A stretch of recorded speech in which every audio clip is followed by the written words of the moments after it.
My dear woman, if you cannot dance and cannot converse, one wonders what possible use a ballroom is to you. Perhaps a chair by the fire, with the other furniture. Hallam Ryecroft, 5th Duke of Mereworth, heard that from the shadow of the gallery stair with his gloves still in his hand, and the rein of Grosvenor Square still on his shoulders.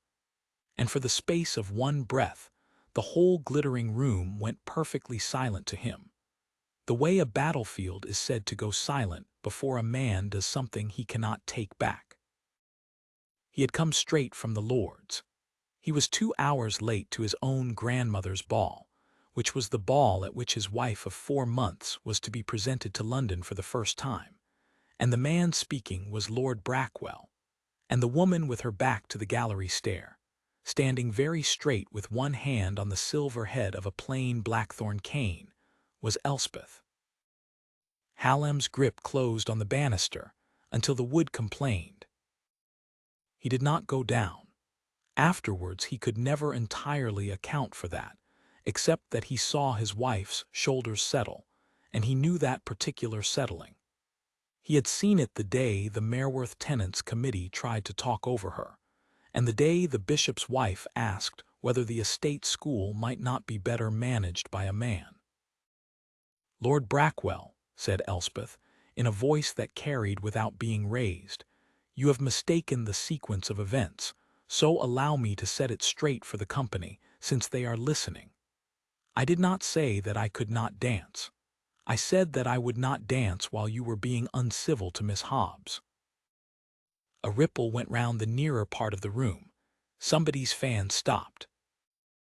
"Miss Hobbs," Elspeth went on, "is companion to Lady Averil, and has been standing by that window for 2 hours because she was told to hold a shawl, and when she stepped aside to let you pass you told her that the wall was for wallflowers and the corner for those too poor to be either. She is not able to answer you. Her situation depends upon her not answering you. So I have answered you, and I would do it again, and now you are angry, which I find I can bear." "You presume," Brackwell said, and there was heat in it now, the ugly kind, a great deal, for a woman nobody in this room can name. Half the season has been asking who the Duke of Mereworth found in the country, and why he keeps her there. Now I look at you, madam, I believe I can hazard the reason." Hallam came down 2 steps, and stopped, because his wife had begun to speak again, and her voice had not changed at all. "Then let me spare the season the trouble of guessing," said Elspeth. "My name is Elspeth. I was schoolmistress at Mereworth for 6 years, and my father bound books in Cheapside before that, and when I was 14, a garden wall came down in a storm and took my hip with it, and I have walked with a stick ever since and shall until I am buried. I can stand for 2 hours. I can teach 40 children their letters, and I do. I can waltz badly, and I can reel not at all, and there is no cure for it, and I have not wanted one for some years." She tilted her head very slightly. "What I cannot do, my lord, is understand a man of your rank who arrives in a room full of people and looks about it for the one person least able to strike back. That is a want of imagination I would not permit in a girl of 9. The silence that followed was not the polite kind. Hallam had sat in the Lords through debates on the Corn Laws and never heard anything like it. Brackwell's face went from white to a mottled red. "You will not lecture me. Whoever you are, whatever the Duke keeps you for, you are nobody, and I will not be." "She is the Duchess of Mereworth," said Hallam. He had not planned the words. They came out of him quietly, from 6 steps up, and the whole room turned as one animal. "And she is my wife," he said, coming down the last of the stairs. "And she has just told you her name, which is more courtesy than you have shown any woman in this house tonight, including my grandmother, whose invitation you appear to have mistaken for a license." Nobody moved. 200 people in silk and superfine, and the candles going in the chandeliers overhead, and Lord Brackwell of Brackwell Hall standing in the middle of it with his mouth open. Hallam did not look at him again. He crossed the floor to his wife, and he did not hurry, because hurrying would have made it a rescue, and he had understood something on that staircase that he had not understood in 4 months of marriage. He stopped in front of her and bowed. Properly, the full bow, the one his father had used to the Queen. "Your Grace," he said, "forgive me. The division was called twice, and I could not get away, and I should have been at the door with you, and I was not." Elspeth looked up at him. Her gray eyes were bright and steady, and only he was close enough to see that her hand on the cane's silver head was not quite still. "You were on the stair some while," she said. "I was." "Why did you not come down?" "Because you were speaking," said Hallam, "and I have never in my life heard anything I wished more to let finish." Her mouth moved then at one corner. He turned. 200 faces waited to be told what tonight was going to be. "Lady Averill," he said, and found her, a plump, alarmed woman in puce near the card-room. "Your companion, Miss Hobbs. She is to be given a chair, a glass of negus, and no shawl to hold for the remainder of the evening, and she will take supper at my grandmother's table, where I shall be glad to be presented to her." A pause. "You will not, I think, wish to be the second person in this room to disoblige my wife." Of course, your Grace." "My Lord Brackwell." Now he did look. "You have petitioned my interest 3 times since March. The living at Netherstoke for your brother, the canal bill, and a word in a certain quarter about your eldest son's regiment. My answer to all 3 was to have been given to you on Thursday." Brackwell's throat worked. "Your Grace." "It is given now," said Hallam. "You will find no interest of mine anywhere you go, not this session and not the next. My solicitors will write to you tomorrow about the Netherstoke advowson, which as it happens is in my gift and not in yours, and I shall be presenting a curate who was a foundling and is worth 10 of you." He let that sit for a moment in the hearing of the whole room. "And before you leave this house, you will go to that window and you will apologize to Miss Hobbs. Not to me. Not to the Duchess. To the woman you thought could not answer you, loudly enough for the people who laughed. You cannot compel a gentleman." "No," said Hallam, "I cannot. The door is behind you and the choice is yours entirely, and every person here will know which you took." Lord Brackwell stood a long moment in the ringing quiet.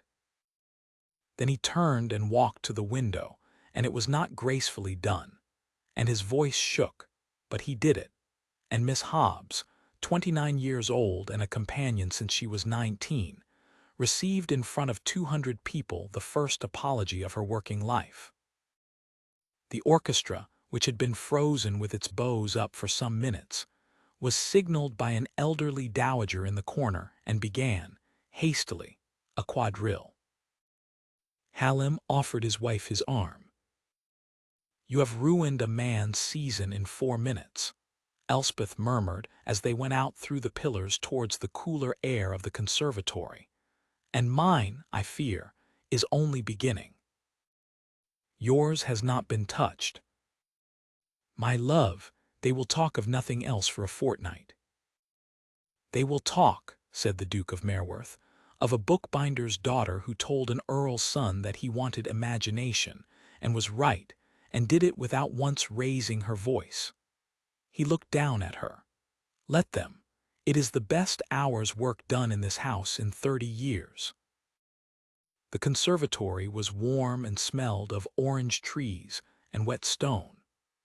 Elspeth sat down on the marble bench under the lamp, and let out a breath she had plainly been holding since the gallery stair, and set her cane against her knee. Hallam did not sit. He stood with his back to the glass, and made himself say the thing that had come to him on the staircase. He asked why the Duke of Mereworth keeps you in the country. He did. It was a vile way to ask a question that half of London has been asking politely. Hallam turned his gloves over in his hands, and the answer, Elspeth, is not that I am ashamed of you. You know that. I know it. The answer is worse. The answer is that I knew tonight would happen. I have known it since the day we married. I have sat in that chamber for 15 years with men like Brackwell, and I know exactly what they do with anything they have not seen before. And I thought that if I kept you at Mereworth among people who know your worth, they could not do it to you. He looked at the black glass and his own reflection in it. So I put off the presentation in April, and in May. And in June, I told my grandmother the roads were bad. Elspeth was quiet for a moment. Hallam, she said, do you know what I did on the morning after our wedding? You went to the school. I went to the school, and Tom Vibbert's mother asked me whether it was true that I should be too grand now to hear the little ones read, and I said that it was not true, and I have heard them read every Tuesday since. Nobody in Mereworth village has ever once decided for me what I could bear. She turned the cane so the silver head caught the lamp. And then my husband, who loves me, spent 4 months deciding it. Gently, with the best will in the world. Do you see? Hallam Ryecroft, who had that evening broken a lord in front of 200 people, without raising his voice, found he had to sit down after all. I made it a kindness, he said. You made it a cage with a very good view. Yes. It is the only unkind thing you have ever done to me, Elspeth said, and you did it out of terror, and I have forgiven you for it 3 times already tonight, so you may stop looking like that. He took her hand, she let him keep it. He had first seen her from horseback 9 years before, when he was newly come into the title, and riding the Mereworth boundaries with a steward he had not yet learned to distrust. A young woman in a brown dress standing in the rain in the ruin of the old estate schoolhouse, arguing with a carpenter about a beam. The steward had said, "That is the schoolmistress, your grace. She is a nuisance about the roof." Hallam had ridden on. Then he had turned back, because she had not curtsied and had not stopped arguing, and because the carpenter was wrong and she was right. 6 years of Tuesdays after that. Reports in her clear hand about slates and primers, and a boy called Ash who ought to be sent to a grammar school and was, and paid for out of Hallam's own pocket at her asking. He had stopped pretending to himself somewhere in the 4th of those years, on an autumn afternoon when she had walked the length of the long gallery ahead of him, slowly, unhurried, entirely without apology. And he had realized that he had been arranging his week around a woman who limped and did not care who saw it, and who had never once asked him for anything for herself. His grandmother had guessed before he said a word. His cousins had not stopped talking since. He had married Elspeth Ray at Mereworth in March in front of the whole village and 40 of his tenants, and precisely 11 members of his own family, and had never for a single hour regretted it, and had then, out of love and fear, hidden her. In the conservatory the music changed. Somewhere beyond the pillars, the quadrille ended and a slower measure began, 3/4 time, unhurried. Elspeth's head came up. "That is not on the program," she said. "No, my grandmother has views about programs." Hallam. "Waltz badly with me," said the Duke of Mereworth, standing and holding out his hand. "You said you could. It is the only qualification required." In front of them. In front of all of them. And slowly, and you may lean on me the entire time, and if you wish to stop after 8 bars, we shall stop after 8 bars and walk out through the middle of the floor as though we had planned it. And tomorrow your hip will punish you for it, and you will sit in the yellow room and be vile to me all day, and I shall bring you the newspapers and read them aloud. She looked at his hand for a long moment. "You have thought about this," she said. "Since March." Elspeth Ryecroft, Duchess of Mereworth, left her cane against the marble bench, and put her hand into her husband's, and went back into the ballroom on his arm. The room, which had spent a quarter of an hour deciding what tonight was going to be, watched the Duke take his wife into the middle of the floor at half the proper speed, one hand at her waist, taking rather more of her weight than the dancing masters would have permitted, and it watched her look up into his face and laugh at something he said, and it watched them turn, twice, slowly, alone on 20 yards of parquet under 4 chandeliers. They stopped after 20 bars, not 8, and walked out through the middle of the floor as though they had planned it.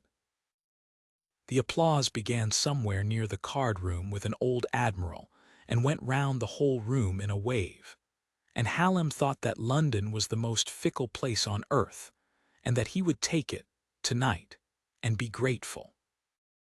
At supper Miss Hobbs sat at the dowager's right hand and was asked her opinion of the fish, and gave it.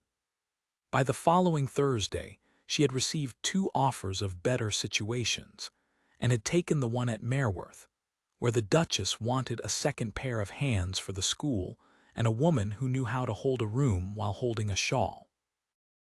Lord Brackwell went into Shropshire in July and was not seen in town for 2 years, and what was said of him after that night was said by other people, and did not need the Duke's help. The curate, who was a foundling, was presented to Netherstoke in September, and buried 3 generations of that parish, with great tenderness. And at Mereworth in the autumn on a Tuesday, Hallam stood in the doorway of the estate school with his hat in his hand, and listened to his wife hear Tom Vibbert's youngest read a page aloud, stumbling 4 times over the same word, and Elspeth saying, again, and no hurry, and again. Afterwards he walked her home the long way, along the wall that had been rebuilt, past the orchard, at her pace, which was his pace now, and had been for some time. "You never asked me," she said, "about the engraving." "What engraving?" "Inside the silver band. You had it made for me, and gave it to me on our wedding morning, and you have never once asked whether I found what is written in it." Hallam stopped walking. "You have had it 4 months, and said nothing." "I have had it 4 months, and read it every morning," said Elspeth, "and I wanted to see how long a duke could hold his tongue." She turned the cane in her hands, and held it up so the low sun ran along the metal. "So that no room is entered alone. That is what a man wrote to a bookbinder's daughter, and then he was so afraid for her that he nearly forgot he had written it." "I have not forgotten it since Thursday last," said Hallam.